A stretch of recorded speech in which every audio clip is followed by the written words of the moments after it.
Hello అండి, welcome to Madhavi AS talks. ఈరోజు రవ్వ కేసరిని ప్రిపేర్ చేస్తున్నానండి. ఎంతో టేస్టీగా క్విక్గా అయిపోతుంది. ఇది నార్త్ ఇండియన్ స్టైల్లో చూపిస్తున్నానండి. నేను నేర్చుకొని మీకు చూపిస్తున్నానండి. దీనికి కావాల్సిన ఇంగ్రీడియంట్స్ చూద్దామండి. దీనికి కావాల్సినవి రవ్వ, నెయ్యి, జీడిపప్పు, కిస్మిస్లు, పంచదార. ఈ రవ్వ అనేది నేను 1.5 గ్లాస్ మెజర్మెంట్తో తీసుకున్నానండి. 1.5 గ్లాసు. దీన్ని స్టవ్ ఆన్ చేసుకొని ప్యాన్ పెట్టుకొని ప్యాన్ హీట్ అయ్యాక 3 టేబుల్ స్పూన్ నెయ్యి వేసుకొని అందులో జీడిపప్పు ఫ్రై అయ్యాక కిస్మిస్లు వేసుకోవాలండి. కిస్మిస్లు జీడిపప్పు ఫ్రై అయ్యాక వీటిని ఒక ప్లేట్లోకి తీసేసుకుందామండి. అదే ప్యాన్లో రవ్వను వేసుకొని ఫ్రై చేసుకోవాలండి.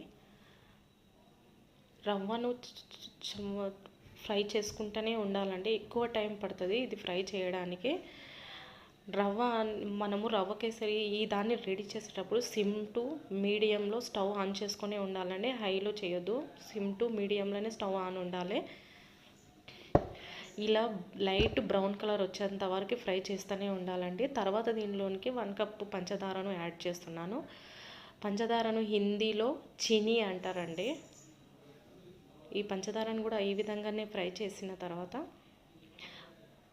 నేనైతే 1.5 గ్లాసు రవ్వకు 3 గ్లాసు వాటర్ యాడ్ చేసుకున్నానండి. 3 గ్లాసుల వాటర్ యాడ్ చేసుకున్నాను. రవ్వ కేసరి ఈ విధంగా అవుతుందండి. తర్వాత ఇందులోకి మనం వేయించుకున్న జీడిపప్పు, కిస్మిస్లను యాడ్ చేసుకోవాలండి. ఎంతో క్విక్గా ఈజీగా అయిపోతుందండి ఈ రవ్వ కేసరి. తక్కువ ఇంగ్రీడియంట్స్ త్వరగా అయిపోతుంది. Thank you watch this channel అండి. Thank you so much.